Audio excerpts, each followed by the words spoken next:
Like you, I have a ton of extra time on my hands these days. So I've been going through my piles of old movie film. Among the heaps of home movies, sex ed films, comedies, cartoons, and 1940s porn, I found a big reel of footage I'd completely forgotten about. Let me throw that up on the wall for you. When I was a tiny kid, I was fascinated by things that spun. I called them round rounds. I loved anything with a z-axis rotation so much, it was natural for me to love film reels.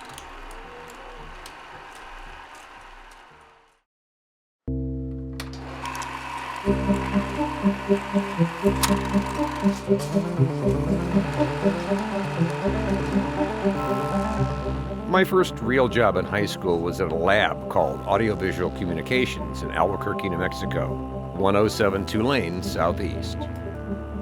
We developed 16mm film for a couple of TV stations and a lot of college and high school football teams. On machines like this Houston Fearless black and white reversal processor, we mostly processed Ektachrome for about 7 cents a foot. The news crews were always leaving us with short ends of good film, so occasionally we'd shoot color chip charts to make sure the color was still good and we weren't scratching the film. This was my boss, Bob, an easygoing guy who lived in a house behind the lab. Audiovisual was located at Tulane and Central in Albuquerque. There was an Arby's across the street, and this orange building was home to Orange Julius, with your host, Johnny Williams. Johnny was an accomplished day drinker, and the place was a dive, but he made great cheeseburgers.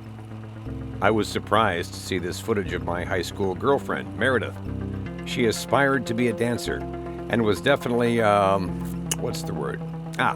handful. I'm told she went to college at Texas Christian University a couple years later, and married a cowboy. So I'll guess the dancer thing never happened.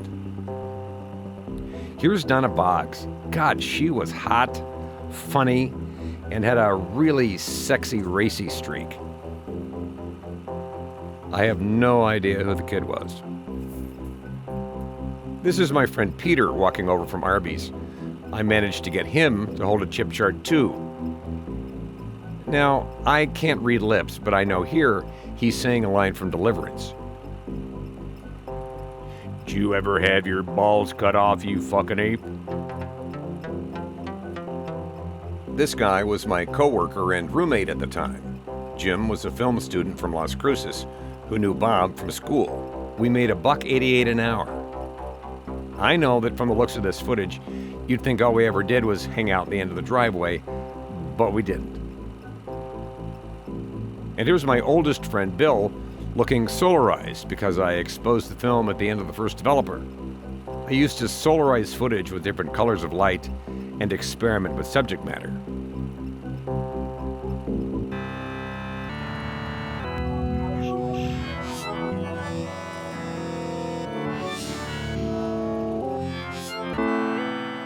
We also had a Bell & Howell Model J contact printer, so I used to practice the technique of printing different colors through negatives and stuff.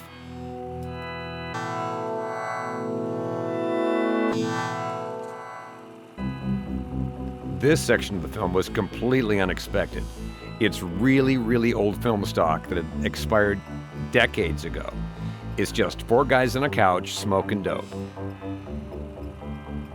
This was the first part in a series of films of people getting stoned, culminating with the wildly successful Marijuana Can Kill You.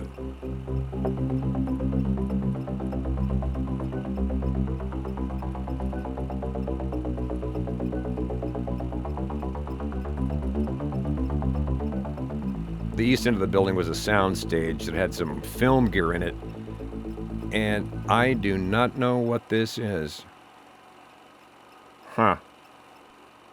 Anyway, a couple years later, I lived in an apartment that we called Psychedelphia, and I made this ABCD sync roll to mix the various techniques I've been playing with.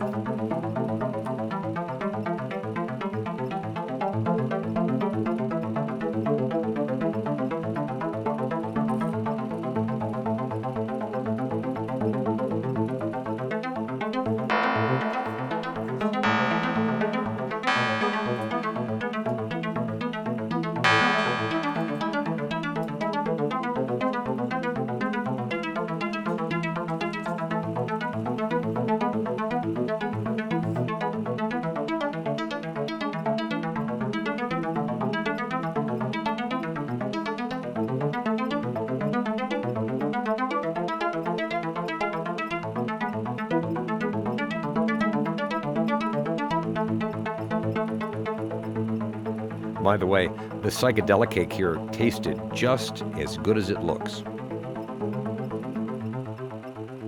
Fast forward a little bit, and here's Jim's dog, Cheese.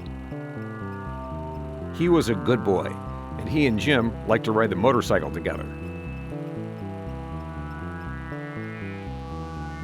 The next surprise was finding the only other time I filmed the ARP 2600. Stop motion sliders, baby. Sadly, this configuration of sliders would have actually sounded like crap. Eventually, I quit audiovisual and went to run KOB-TV's film lab, just before video became popular. Fortunately, while I was there, I learned to edit videotape, and I got to be on the air a little bit. You know that tape you didn't get on? You know why? Because Henry Birdseye's beard is so long, he can't read the labels on the tapes. Well, Bob eventually bought the place and turned the stage into a hydroponic grow house. Then he sold the lab to grow pot in the mountains. Jim moved to Portland to be a news photographer, and I pretty much never saw any of those other people again. Orange Julius turned into another Arby's. A lot of the restaurants we used to go to are long gone, and Central regentrified. The audiovisual building is still there, and they rent film equipment now. I gotta say, I was a little bummed out when this reel of 16mm Time Machine was over. I wish I could go back. All right, that's the end of the reel. Thanks for watching. Hey, go wash your hands.